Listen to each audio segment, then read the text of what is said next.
Continuando con el estudio de Lucas, hoy nos corresponde considerar el capítulo 10. Recordemos, Lucas es un escritor muy particular, lo anuncia él en su forma de comenzar el Evangelio y su otro libro, Los Hechos de los Apóstoles, esa forma meticulosa con que él, sin ser testigos, esto es importante considerar, investigó a través de los contactos, especialmente también Marcos, todo lo que aconteció en la vida del Señor Jesús.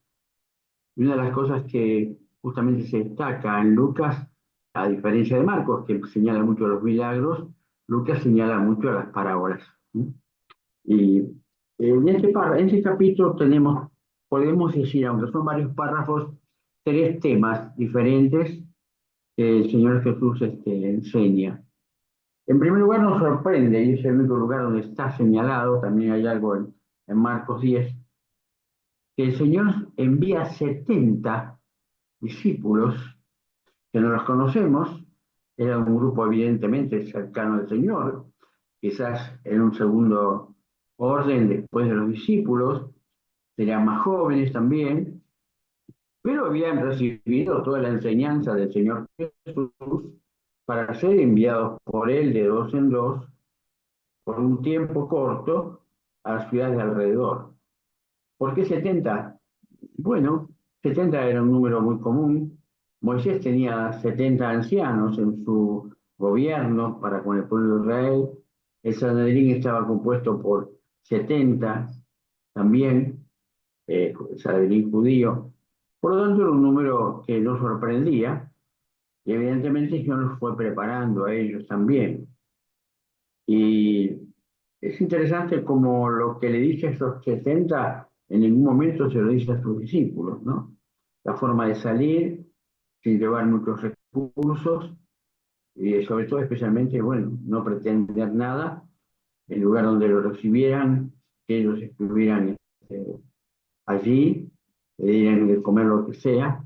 A veces esto mismo me hace recordar cuando el Señor señalaba que comieran lo que ponían delante.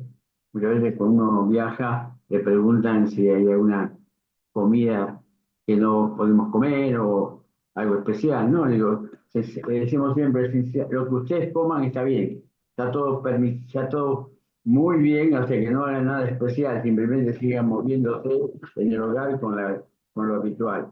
Y un poco era esto, ¿no? Aceptar lo que la gente le ponía en el camino. Era sorprendente. Bueno, la hospitalidad en el Oriente es muy común.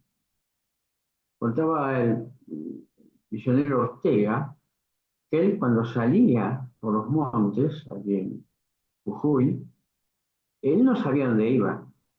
Y a veces veía una lucecita de lejos y una casa, y se acercaba y contaba con que, bueno, le dieran algo de tomar, agua o algo de comer también, aunque él no se preocupaba. Y muchas veces lo hacían pasar a dormir dentro, en algún lugar preparado del frío de la noche, porque aquellos lugares eran altos y fríos por la noche. Y otras veces tenían que dormir debajo del alero que rodeaba la casa. Y él no conocía a esa gente. Así que siempre que él contaba esta historia, me hacía recordar a los que habían salido sin saber a dónde iban, pero iban con el mensaje del Evangelio. Y lo interesante es que nada sabemos de ellos, no conocemos sus nombres, y quizás esto nos hace pensar en los muchos misioneros que no conocemos sus nombres, algunos quizás estén registrados, otros no, y hacen también la tarea de evangelismo, de comunicación del mensaje del Evangelio, de advertencia de los destinos que Dios ha preparado para aquellos que se acercan a Él y a aquellos que le rechazan. Y justamente una de las cosas que señala el Señor era los dos posibles ambientes que estos 70 enviados podían encontrar, ciudades donde podían ser recibidos sin ningún inconveniente. Y bueno, leyendo el versículo 1 dice, después de estas cosas designó el Señor también a otros 70 que les envió de dos en dos delante de él a toda ciudad y lugar donde él había de ir. Eran emisarios que anticipaban la presencia del Señor. No obstante, recordemos que ya el Señor estaba dirigiéndose a Jerusalén, estaba dirigiéndose hacia su sacrificio. Lo vemos al final justamente de este capítulo, cuando se encuentra en la casa de María y de Marta. Ya vamos a tratarlo. Y, y decía el Señor, ¿no?, que la mies es mucha, mas los obreros pocos, y rogaba, como vemos nosotros, la gran necesidad, que el Señor envíe obreros a sus mies, al campo de labor donde estamos sembrando la palabra, porque ese es el mandato. Si bien los campos estaban blancos para la siega, no es la misión de los hijos de Dios cegar, sino la misión de los hijos de Dios es sembrar. Sembrar. La siega vendrá después, al final, quizás viendo en el contexto profético, vemos que la siega la va a hacer el Señor en su momento. Eh, por lo tanto, estas personas iban con lo puesto nada más, no llevaban ni una reserva de ningún tipo, ni de comida siquiera. Y esto nos habla un poco de que no hace falta un preparativo material para dar testimonio del Señor. Esa lección la aplicamos a nuestra vida cotidiana. Nos van a sobrar oportunidades de predicar la palabra. Vamos a encontrar personas que representan estos dos tipos de ciudades distintas que se encontraron estos 70 discípulos, donde los recibían, le daban hospitalidad, le daban comida, como también aquellos que no lo recibían, y simplemente ellos cumplían con comunicar el mensaje del Evangelio, pero también se advertían que ya la responsabilidad no era de ellos, sino de aquellos que habían recibido el mensaje.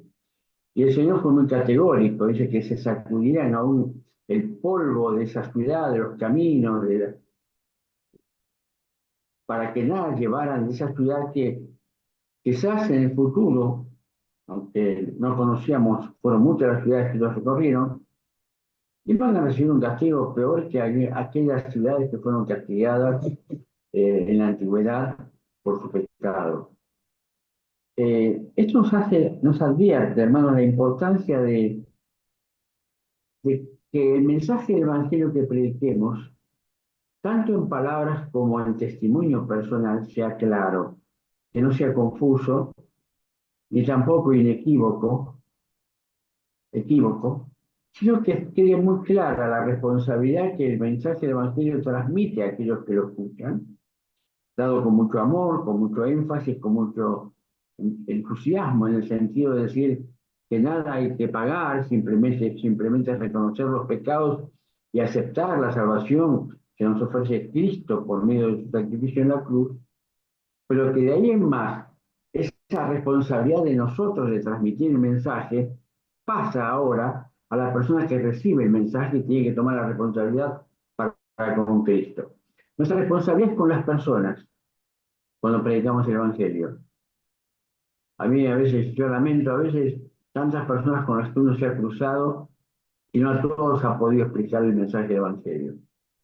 A veces cuando hubo más tiempo, situaciones de trabajo, de profesión, ha habido oportunidad. Pero a veces han pasado personas con poco tiempo de conocimiento, de intercambio, y uno a veces piensa, Señor, que de alguna manera el mensaje les haya llegado, aunque no se lo pueda haber entregado yo. Por eso el propósito de los discípulos del Señor, que somos nosotros, es justamente hacer conocer a aquellas personas que nos rodean, conocidos o desconocidos, el mensaje del Evangelio. Es nuestra responsabilidad, son ellos nuestra responsabilidad. Pero hacerles entender bien que para ellos la responsabilidad es Cristo. Ellos tienen la responsabilidad frente a Cristo y su mensaje de salvación y de amor a través de su obra en la cruz. Eso quede bien claro. No es difícil predicar el mensaje del Evangelio. Sabemos que son 4 o 5 pasos nada más. Saber que a pesar de las circunstancias que estemos viviendo, Dios ama al pecador. Ese pecado le ha separado de Dios, pero sin embargo Dios, así como el primer hombre se separó de Dios por causa del pecado, Dios ya preparó a través de los tiempos la persona del Señor Jesús como segundo hombre, cabeza de una nueva generación, aquel que se hizo pecado por nosotros y en él confiando podemos obtener la vida eterna que perdió Adán en el comienzo. Eso es interesante observar la conexión que existe entre una cosa y otra, ¿verdad? Para estos 70 regresaron. Y es interesante el, el tema de cómo ellos han regresado.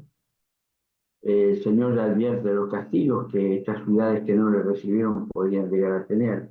Dice el versículo 17, volvieron los 70 con gozo, diciendo, Señor, aún los demonios se nos sujetaron en tu nombre.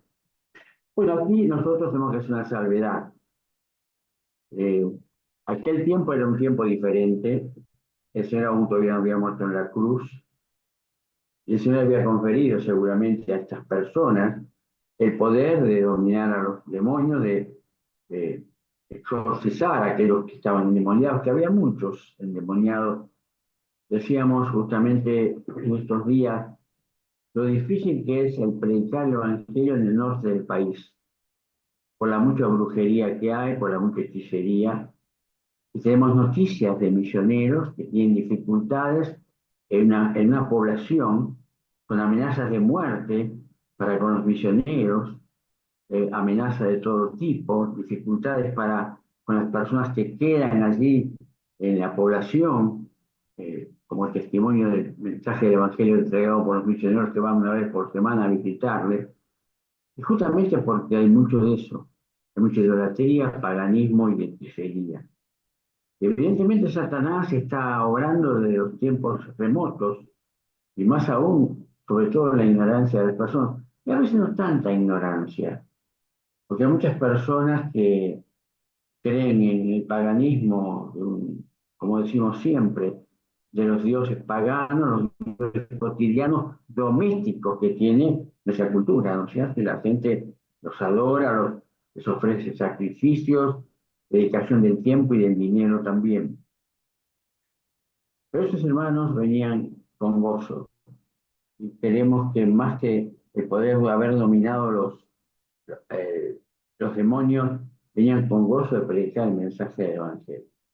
Hermanos, qué satisfacción es que aparece, que Dios nos otorga cuando pudimos descargar, expresemos de esta manera, la responsabilidad del mensaje que poseemos a aquellas personas que no lo tienen. No solamente es un alivio saber que hemos cumplido en lo mínimo en nuestra misión como testigos, el gozo que representa el saber que el mensaje ha sido entregado. Y esto es producto, por supuesto, del Espíritu que está, el Señor que está en nosotros. Y hay allí toda una explicación del Señor de los tiempos futuros.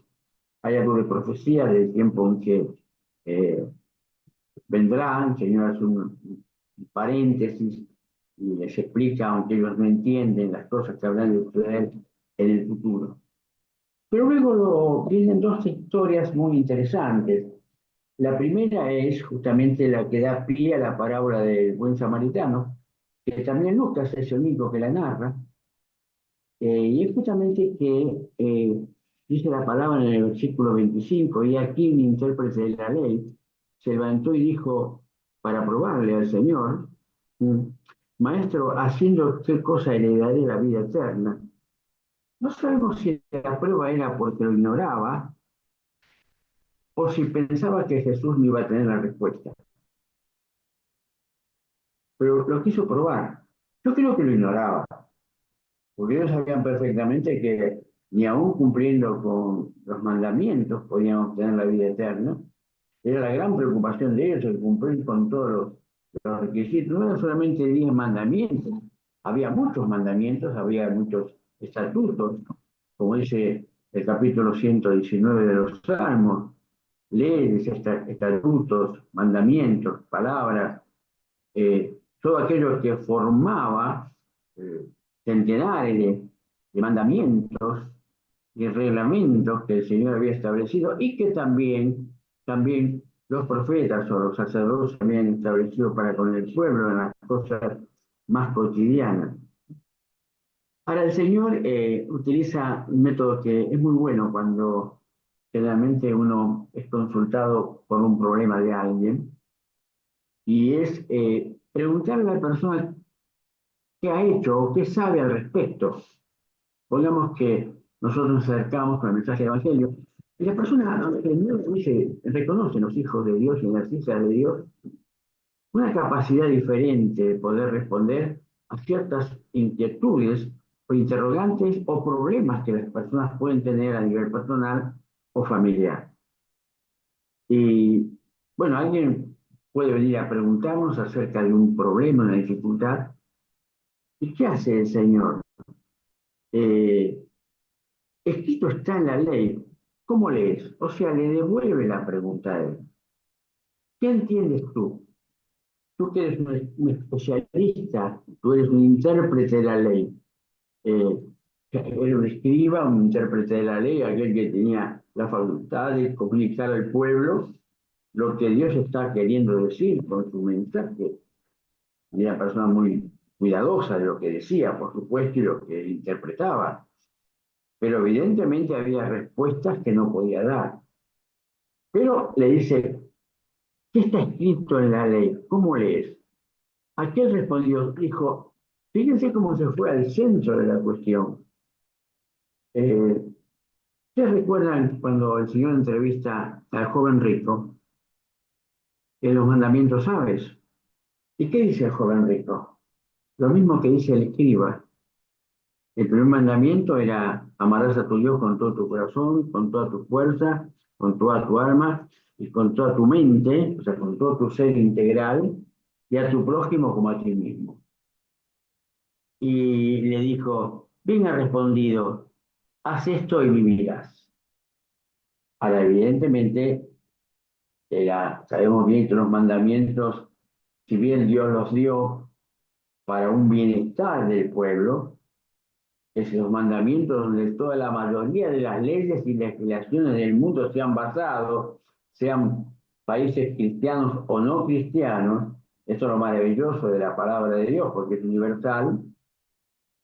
eh, Esos 10 mandamientos son incumplibles en su totalidad. Ve esto y serás salvo. Pero evidentemente lo dejó contra la espada y la pared, porque él sabía perfectamente que con todo su énfasis, con todo su conocimiento de las escrituras, con todas las formas, la maestría con que él habría enseñado siempre a aquellos que le rodeaban en todo lugar, él sabía que eso no era algo seguro. Él estaba en la lucha, estaba en el propósito. Y entendemos que los escribas, los intérpretes de la ley, antes de conocer al Señor, porque el Señor los puso mal, el Señor los descubrió un poco en su fariseísmo, en el caso de los fariseos, pero los escribas, las personas que estaban sujetas a la palabra, tenían esa misión de comunicar el mensaje, y evidentemente sabían lo duro y difícil que era la palabra de Dios. Pero él, queriendo justificarse a sí mismo, dijo a Jesús, ¿y quién es mi prójimo?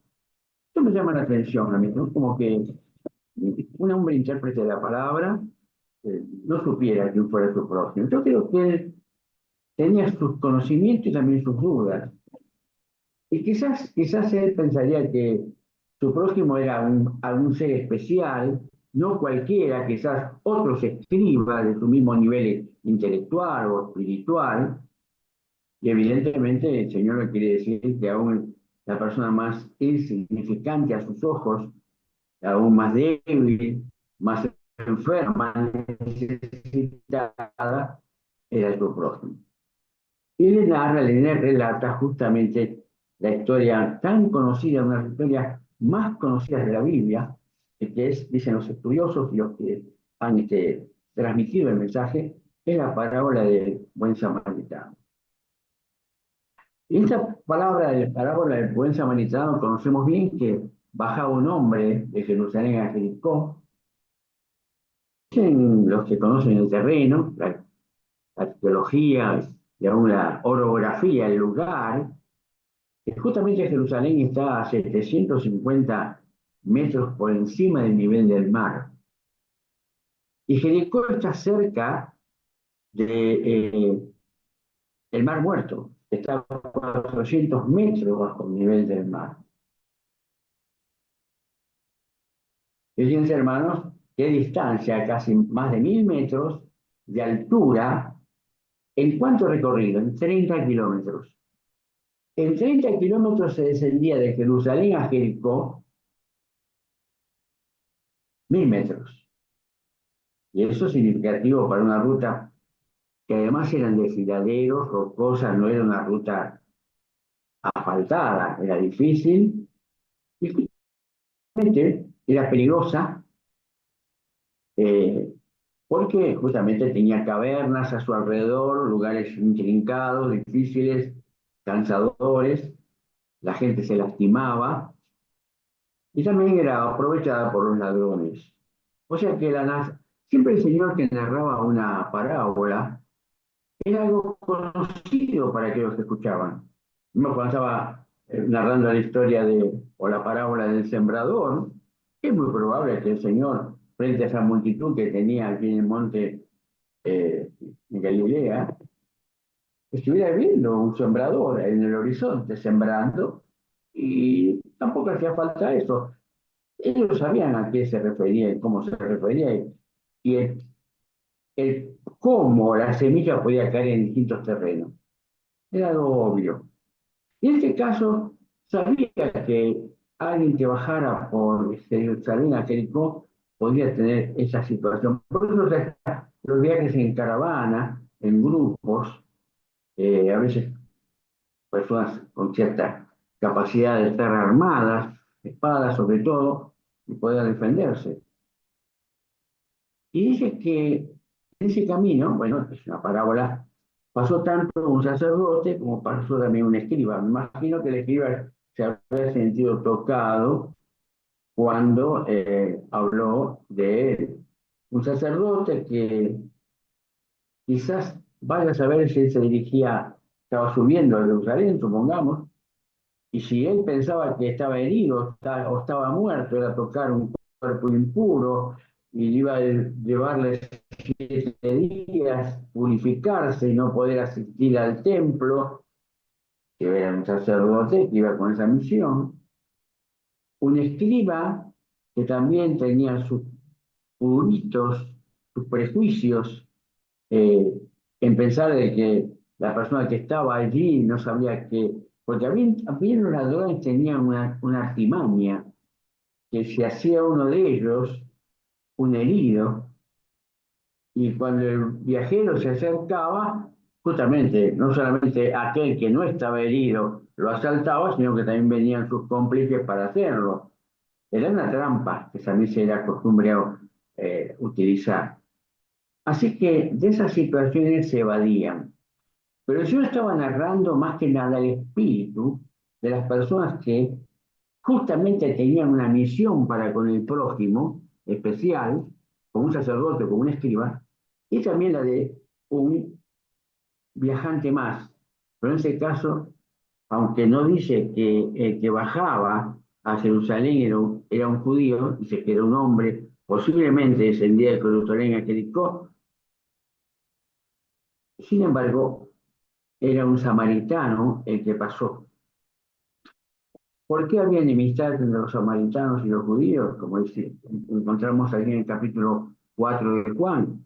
Bueno, las tribus del norte son aquellas que se mezclaron con los países que habían sido conquistados y perdieron la identidad judía. Los samaritanos perdieron su identidad de pueblo de Dios, por eso luego toda la profecía se acomoda precisamente para con los judíos. Y, y este hombre se acerca, si bien algunos intérpretes ven a una figura acá, con el samaritano y el aceite, y a mí no me gusta mucho, no soy el único en querer visualizar aquí una escena más allá de lo que se está narrando. Un hombre que del cual no se esperaba que se brindara a ayudarle a otra persona, y más quizás siendo un judío, lo hiciera. Y evidentemente puso todos sus recursos para ayudarle. Y fue así que le ayudó, lo puso sobre su cabalgadura y lo llevó al mesón. Y evidentemente era un viajero conocido por el mesonero, y dijo que lo atendiera, que lo cuidara, que lo curara, que cuando volvía él iba a pagar toda la diferencia del costo. Y evidentemente la pregunta del Señor es muy clara, ¿no? ¿Quién pues de estos tres te parece, dice el versículo 36, que fue el prójimo de aquel que cayó en manos de los ladrones? Y él dijo, él cruzó de misericordia con él. Entonces Jesús le dijo, ve y haz lo mismo. No hace falta recorrer el camino de Jerusalén a Jericó ni encontrar una persona herida, sino justamente mostrar misericordia con aquellos que tenían necesidad. Podía ser una persona anciana, débil, quizás con hambre, con frío, un niño huérfano, una mujer abandonada por su marido. Ver la misericordia en el pueblo que le rodeaba, que seguramente habría mucha necesidad. A veces estamos pensando últimamente en los muchos poseídos y personas que están dejando sus vidas, mejor dicho, sus casas, con ciertas comodidades donde estaba imperando la guerra, especialmente en Ucrania, y están viviendo en lugares de refugiados con tanta necesidad, con tantas privaciones, con tanto frío, con tanto hambre también, con tanto peligro, y como se estaba hablando ahora de los muchos abusos que hay de todo tipo en nuestros lugares, además de haber perdido su casa, su relativo confort, su seguridad, entraron en un mundo de inseguridad, de peligro y de enfermedad y de muerte. Evidentemente, hermanos, cuando miramos a nuestro alrededor, pensamos cuánto Dios nos ha dado en comparación con aquellos que no tienen nada.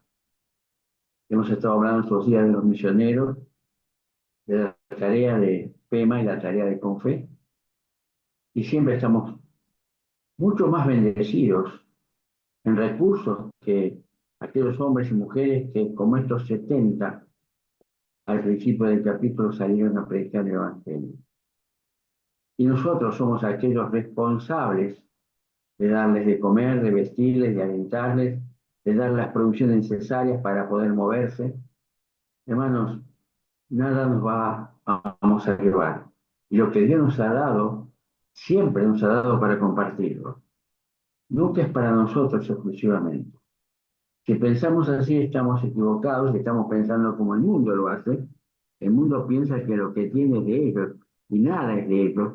Aunque no lo crean, todo es de Dios y aún también nuestras almas, que algún día serán requeridas porque han sido prestadas para nuestra existencia. En el último párrafo dice que aconteció en el versículo 38 que yendo de camino entró en una aldea y una mujer llamada Marta le recibió en su casa. Este es un caso que a mí siempre me preocupó. Me hizo pensar mucho en Marta, en María. Por supuesto que las enseñanzas del Señor son claras, pero miremos esto, estas primeras palabras. Casa de Marta. Marta sería la hermana mayor de María, de Lázaro, seguramente Betania era un lugar donde el Señor se recogía para fortalecerse, para alimentarse, para encontrar un calor, encontrar la amistad, encontrar el hogar que él no tenía. Y evidentemente había sembrado una simpatía, una amistad y un amor muy grande en estos tres hermanos. Y aquí vemos dos temperamentos, quizás tres también, aunque no conocemos mucho de Lázaro, ¿no? Casi no le hemos escuchado hablar nunca a Lázaro. Conocemos su experiencia de haber muerto y haber sido resucitado, pero en este caso, también casos que escuchamos, lo escuchamos de la voz de Marta, no escuchamos la voz de María. Pero vemos dos temperamentos diferentes. Una mujer dinámica, una chispa, una mujer que no podía hacer nada en forma quieta o tranquila o serena, una mujer sumamente dispuesta, trabajadora, activa, eh, con mil cosas para hacer, y las hacía seguramente con mucha... Yo recuerdo habíamos viajado con Carmen y estar en un hogar donde no era la mamá no estaba, ya estaba la hija, el hermano y el papá de la casa que nos invitaba a comer. Y justamente esta chica nos servía y yo esperaba que se sentara. Y pregunté por qué no se sentaba a la mesa. Y el hermano me dijo, no, ella nunca se sienta, siempre está sirviendo. Nos sorprendió, por supuesto, no preguntamos más nada, ¿no? Era algo muy personal y muy familiar. Pero evidentemente, sí, era una mujer, una chica muy dinámica, atenta a todas las cosas, pero evidentemente hay algo que no podía hacer, y era disfrutar de la mesa, de la conversación. Estaba siempre pensando en ir y venir y traer la comida a su temperatura adecuada y que no faltara nada en la mesa. Era como una moza, una sirvienta, ¿no? Y perdía el calor de la familia. Quizás a Marta le pasaba esto, pero bueno, alguien tenía que hacerlo. Yo siempre pensé, alguien tenía que preparar la comida. Lo que pasa es que también hay una cosa. Aunque el Señor, sabemos que estaba camino a Jerusalén, y él buscaba un lugar de paz, de regocijo, más que de regocijo, de tranquilidad, de comprensión, de calor, de contención. eh, y María siempre fue así contemplativa, no era esa vez solamente, era alguien que evidentemente se sentía amada por el Señor, como Juan se sentía amado por el Señor, y ella también lo amaba al Señor, y escuchaba sus enseñanzas. Eh, yo creo que las dos conductas son necesarias. El único error de Marta, a mi parecer, es simplemente haber juzgado a María, haber pedido a María algo que ella no, quizás no sabía, no estaba dispuesta a hacerla, no sentía hacerlo.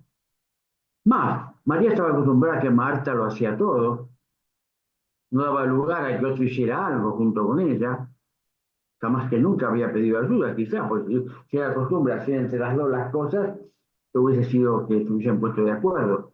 Pero el error de Marta, para mí, no fue servir, fue reclamar a María y a reclamarle al Señor que le pidiera a María que le ayudara. Y entonces el Señor dijo algo que si Marta no hubiese dicho nada, el Señor quizás no lo hubiese dicho. Quizás no lo hubiese dicho. Marta, ella eligió la mejor parte y no le va a ser quitada. Evidentemente para Marta fue una sorpresa, pero bueno, Marta tiene un espíritu de servicio para el Señor también. Y creo que, hermanos, que en la vida cristiana son necesarias las dos cosas, servir al Señor y también contemplarle. Y hay tiempo para todo. Lo importante es no señalar al otro lo que creemos que debe hacer, sino hacer lo que yo siento hacer. Y hacerlo para el Señor, porque Marta lo estaba haciendo para el Señor. Quizás el Señor no tendría mucho apetito, quizás con una comida muy sencilla el Señor hubiese bastado, pero Marta quería, como era el Señor, poner la mejor mesa. Eso tenemos que comprenderlo también. Pero claro, María había estado a los pies del Señor. Y eso evidentemente era lo primordial, lo que justamente María iba a recordar siempre, porque el Señor no volvió más por Betania. Y Marta quizás pensó, quizás también yo perdí la oportunidad, porque comida seguramente sobraba y habría de antes también. Quizás alguna fruta, algunas verduras, que no hacía falta mucha cocción.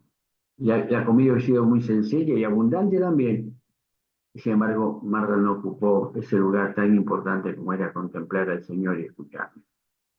Hermanos, veamos qué necesitamos nosotros del Señor.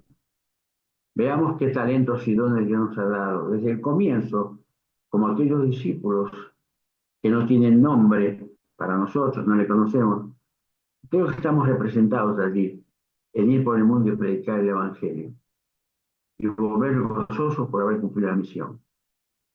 Y también saber que hay un camino que tenemos que recorrer y mirar a nuestros costados la necesidad de aquellos que están con urgente necesidad, con ayuda pero primaria. Nosotros quizás no estamos tan en el frente como están los misioneros en países, en lugares, nuestra población, nuestro país, muy pobres, hermano. Hay lugares muy pobres en nuestro país. No tienen agua, no tienen luz, no tienen comida abundante ni nutritiva. Las enfermedades los diezman, no tienen medicamentos tampoco. Cualquier enfermedad propia de la zona los consumen. No tienen medicamentos, no tienen con qué contactarla. Mismo, sabemos que hay, hoy con las enfermedades que tenemos a la puerta, aún con vacunas, todavía hay gente que está falleciendo. Y evidentemente en el interior hay datos, estadísticas que no se conocen. Hay mucha necesidad a nuestro alrededor, hermanos, y nosotros somos aquellos que podemos hacerlo. Pero sobre todo, busquemos a los pies del Señor, cuál es el mensaje que el Señor tiene para nosotros, para que nosotros vayamos a darle a aquellos que lo necesitan, física, material y espiritualmente. Dios bendiga su palabra.